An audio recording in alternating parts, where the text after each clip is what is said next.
News first channel ಹಾಗೂ ಡಿಜಿಟಲ್ನಲ್ಲಿ ಜಾಹೀರಾತು ನೀಡಲು ಈ ನಂಬರ್ಗೆ ಸಂಪರ್ಕಿಸಿ. ನಮಸ್ಕಾರ, ನೀವು ನೋಡ್ತಾ ಇದ್ದೀರಾ ನ್ಯೂಸ್ ಫಸ್ಟ್. ನಾನು ವಿದ್ಯಶ್ರೀ. ಈ ಕ್ಷಣದ ಪ್ರಮುಖ ಸುದ್ದಿಗಳನ್ನು ನೋಡ್ತಾ ಹೋಗೋಣ. ಅದಕ್ಕೂ ಮೊದಲು ಹೆಡ್ಲೈನ್ಸ್. ಭೋವಿ ನಿಗಮದ ಅಧ್ಯಕ್ಷ ರವಿಕುಮಾರ್ ವಿರುದ್ಧ ಕಮಿಷನ್ ಆರೋಪ. ರಹಸ್ಯವಾಗಿ ಮಾಡಿದ್ದ ವಿಡಿಯೋವೊಂದರ ಹರಿದಾಟ. ಅಸಮಾಧಾನಗೊಂಡ ಸಿಎಂರಿಂದ ರಾಜೀನಾಮೆಗೆ ಸೂಚನೆ.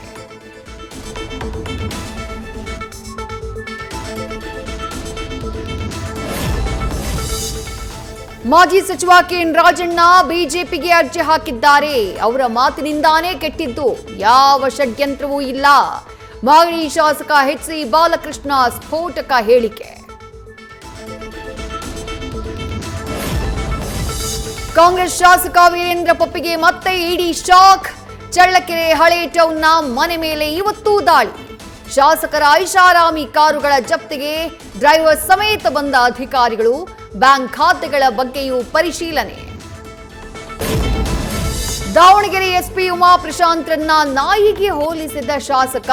ಎಸ್ಪಿ ಪೊಮೋರಿಯನ್ ನಾಯಿ ತರ ವರ್ತನೆ ಮಾಡ್ತಾರೆ. ಉಮಾ ಪ್ರಶಾಂತ್ ಕಾರ್ಯವೈಖರಿಗೆ ಬಿಜೆಪಿ ಶಾಸಕ ಬಿಪಿ ಹರೀಶ್ ಆಕ್ರೋಶ. ನ್ಯೂಸ್ ಫಸ್ಟ್ ನಿರ್ಭೀತಿಯಿಂದ ನಿಮ್ಮ ಪರವಾಗಿ.